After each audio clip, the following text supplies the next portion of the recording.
Hello guys, today's video pupunta pala tayo sa kasalan. Bigla ang pagpunta at pagsama natin doon. So during break time ko naman, so sumama na ako guys. Kasama ko nga pala ang aking nanay at tita. Let's go guys, punta na tayo doon. Doon pala ginawa sa Santa Cruz, Magalang sa Graceland. Nandito na tayo guys, di ba ang ganda, may ilog pa sila. Ayun na pala yung tita ko at yung nanay ko.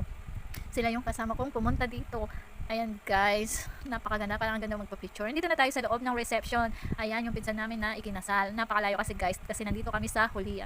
Nasa huli kami, kaya guys, hindi ko masyadong makita sila kasi madaming tao. Ayan nga pala yung tita ko, habang naghihintay at nagnonood ng program nila, kumakain sila ng pruta. So naubos na namin yung rambutan guys. Kaya buti na lang di kumakain ng rambutan yung tita ko. So gusto niya lansones, kaya naubusan na siya ng lansones guys. Sinutusan niya yun si Tito Dana kung lansones sa kabilang table. Ayan guys, nakakaya. Ayan si Tito, kung kinuha niya na yung lansones sa kabilang table guys. So ayan tita ko talaga. So ayan, meron na siyang lansones. Ayan tita, ubusin mo yan, sa'yo lahat yan. So ayun nga pala yung tito kap ko na ninong, isa siya sa ninong. Ayan sila, nagsalita, tapos na silang nagsalita. So nandito na tayo sa pinakamagandang part sa kainan guys. Let's go, excited na tayo. So ayun nga pala, nasa labas. Diba? Ang ganda, napaka-refreshing guys. Ayan yung bundok.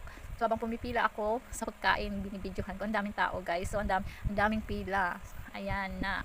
Ayan na sila. Nakipila na rin ako habang sila nanay at nagpa-picture doon. So hindi na ako pumunta kasi nagmamadali ako guys kasi papasok pa tayo. So ayan na. Nandito na tayo sa pagkain. Kumuha na nga pala ako ng plato at kutsara at tinidor. So ayan guys, malapit na tayo sa pagkain. Nagugutom na tayo. Ayan, ito na yung magandang part. So ayan, binigyan tayo ng japchae. So guys, ang sarap ng japchae nila, grabe. So ayan, kumuha pa tayo ng beef cream, ay hindi ko alam kung ano, basta beef siya guys, ang sarap. So ayan, may lechon din sila at din ako kumuha ng gulay dahil hindi tayo mahilig sa gulay. At yan yung ano nila, yun na lang ang kinuha kong pagkain guys kasi medyo madami-dami na rin yun. At kumuha na rin tayong dessert, tapos bumalik na tayo sa ating upuan. So ayan guys, nagda-diet ako, charot. So ayan, kukuha tayo ng juice. So pasensya na guys, yung aking pag-video kasi ano guys, nagugutom na talaga ako. So ayan yung pagkain ko guys. Ayan, di halatang nagda-diet.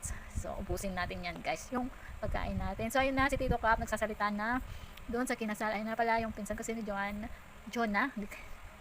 Ayan, ayan sila. At eto pala yung kasama namin. Let's go guys. So nakakahiya guys, ito kasama si Tito ko, nagbalot siya kasi gusto na siyang pumunta dito. Kaya ayun, nahulog pa niya, nawala na siyang daan kumain, kaya nagay niya na lang sa baso pag uwi niya daw. Gusto, tita, nakakahiya ka. Ba't kasi busog kang pumunta dito, hindi mo rin pala kakainin. So binalot niya na lang guys. So fast forward na tayo guys, tapos na tayong kumain at lumabas na ito. Nandito na tayo sa labas, maraming mga nabibiling mga pasalubong at mga souvenir nila guys. Ayan yung mga souvenir nila. So ayan ang nasa labas, napaka-refreshing, ang ganda, napakaganda ng view. Makikita mo yung bundok, makikita mo yung ilog, may ilog sila. Hindi ko alam kung ilog yan o fish pond. So ayan guys, meron pa silang jet ski yata yun. Ayan sila. So pauwi na kami guys. Thank you so much Insan. Congratulations sa inyong dalawa. Hindi na kami nakapagpaalam guys kasi nagmamadali na ako. Papasok pa ako guys. So ayan na, tapos na. Tapos sasakay na kami. Pauwi na kami guys. So ayan nga pala yung kasama ko. Hello. Ayan pa, kasama ko sila. Ayan. Ayan si Tita.